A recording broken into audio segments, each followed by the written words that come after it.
సౌలు తండ్రి కీషు సౌలును పిలిచి, గాద్దభములు తప్పిపోయినాయి, నువ్వు ఒక సేవకుడిని తీసుకుని వాటిని వెతకడానికి వెళ్ళమని చెప్తే, ఈ సౌందర్యవంతుడు, ఆజానుబాహుడు, ముఖ్యంగా యవనస్తుడు, నీ దగ్గర పని వాళ్ళు ఎవరు లేరా, నేనే వెళ్ళాలా, నేనే చెయ్యాలా, నీ దగ్గర బోల్డ్ మంది పని వాళ్ళు ఉన్నారు కదా, వారిని పంపించవచ్చు కదా అని అనలేదు.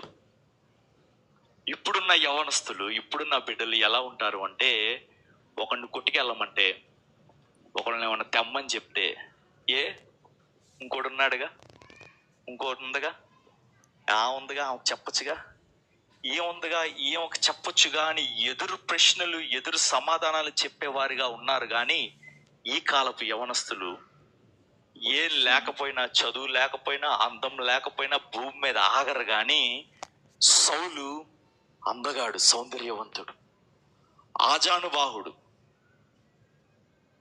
తనకిష్టం వచ్చినట్టు ఉండొచ్చు. కానీ ఏం నేర్పిస్తున్నాడు తెలుసా? పెద్దలకు విధేయత కలిగిన వాడుగా మనకు కనబడుతున్నాడు. విధేయతను నేర్పిస్తున్నాడు.